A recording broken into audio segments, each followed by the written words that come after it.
नमस्कार किसान साथियों, मैं जोगिंदर राणा आपका एक बार फिर से आपके अपने YouTube चैनल कृषि समाधान केंद्र में स्वागत करता हूं। किसान साथियों, जैसे मैं निरंतर वीडियो डालता रहता हूं फसल के बारे में, कई किसान साथियों को मेरे पास मैसेज भी आए कि आप कॉटन पे बात कीजिए, नरमा की फसल है जो, उस पे बात कीजिए।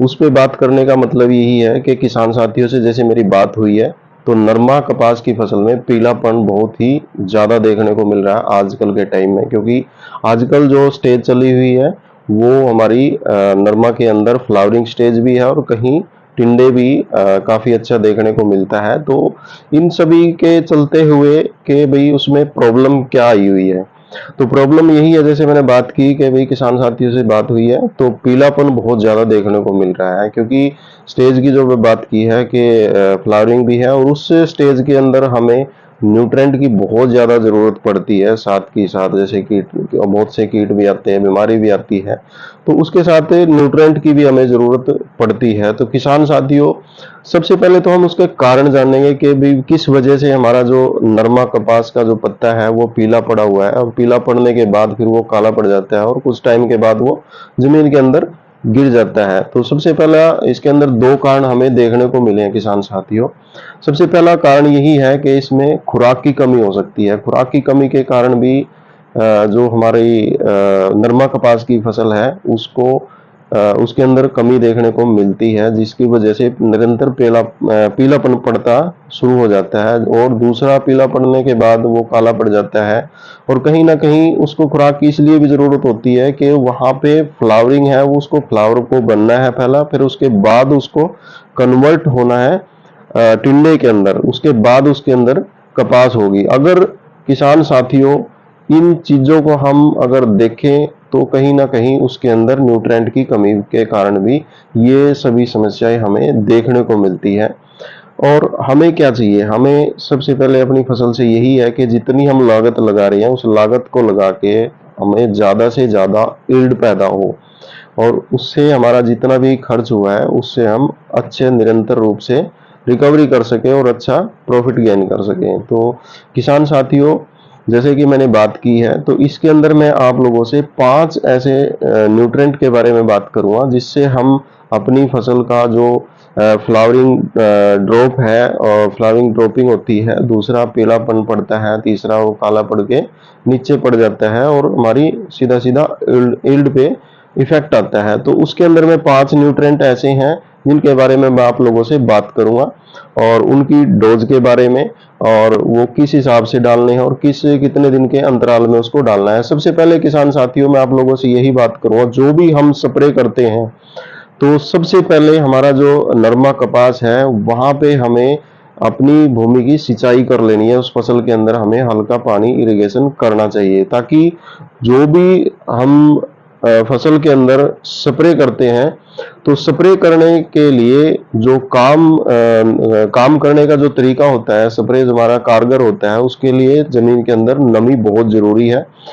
दूसरा, नमी रहेगी तो हमारा जो स्प्रे है वो बहुत अच्छा काम करेगा। तीसरा, जो आजकल गर्मी का मौसम है, तो किसान साथियों कोशिश यही रखें कि भाई सुबह या फिर शाम को स्प्रे रखें, और साथ में कोई भी हल्का सा कोई भी कंपनी का किसी का भी स्टिकर स्प्रेडर जिसको हम बोल सकते हैं, तो वो जरूर साथ में यूज करते हैं। तो किसान साथियों, बताते हैं वो क्या 5 ऐसे मॉलिक्यूल हैं जिसके बारे में हम बात करें और अपनी फसल का जो पीलापन पड़ा हुआ है और जो टिंडा हमें अच्छा चाहिए, फ्लावर ड्रॉपिंग ना हो।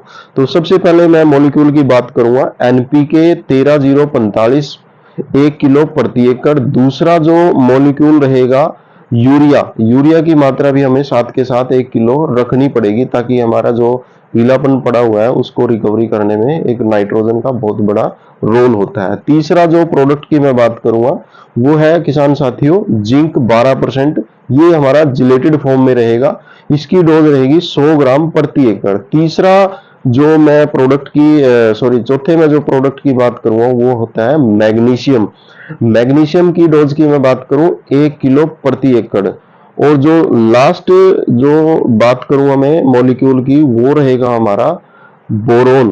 बोरोन की डोज की मैं बात करूं तो 100 ग्राम प्रति एकड़ ये रहेगा। किसान साथियों, ये जो 5 मॉलिक्यूल मैंने बात की है, तो इनके साथ में कम से कम प्रति एकड़ 200 लीटर पानी का हमें यूज करना है। और किसान साथियों, जो ये 4 से 5 मॉलिक्यूल की मैंने बात की है, तो इसमें कम से कम हमें 150 लीटर पानी का यूज करना। और किसान साथियों, इनसे अलग भाई आप ये सोचे भाई इसके साथ कुछ और भी मिक्स कर लें, तो इतने अलग अलग मतलब इतने ज्यादा मॉलिक्यूल हमें इकट्ठे नहीं करने हैं।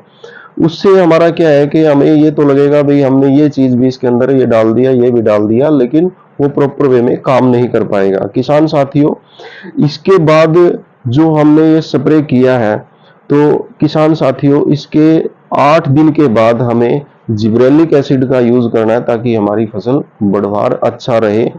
उसकी डोज की मैं बात करूं, 1 ग्राम प्रति एकड़, लगभग लगभग पानी की मैं बात करूं 150 लीटर एकड़ का हमें यूज करना है स्प्रे के अंदर।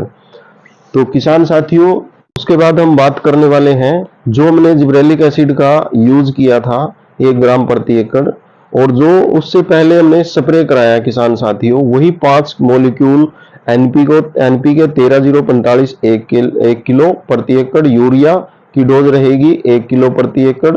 तीसरा प्रोडक्ट है जिंक 12% 100 ग्राम प्रति एकड़, मैग्नीशियम 1 किलो प्रति एकड़। लास्ट प्रोडक्ट है हमारा बोरोन 100 ग्राम प्रति एकड़। इनका फिर से हमें 8 दिन के बाद, जो जिब्रेलिक एसिड का स्प्रे किया है उसके 8 दिन के बाद हमें उसको रिपीट करना है।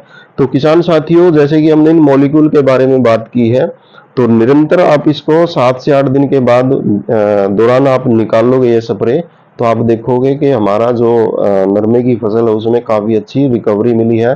और उसके बाद मैं बात करता हूं किसान साथियों, कई जगह पे ये देखने को मिला है क्योंकि गर्मी है, और कहीं पे हरा मच्छर, सफेद मच्छर, और कई जगह पे ये अपना व्हाइट फ्लाई की भी हमें देखने को दिक्कत मिलती है। तो किसान साथियों, इन सभी बीमारी और पेस्ट के बारे में हम नेक्स्ट वीडियो के माध्यम से आप लोगों से रूबरू होंगे। तो किसान साथियों, मेरे द्वारा दी गई जानकारी अगर आपको अच्छी लगे तो चैनल को सब्सक्राइब जरूर कर लें, ताकि आने वाली वीडियो को आपको निरंतर मिलती रही।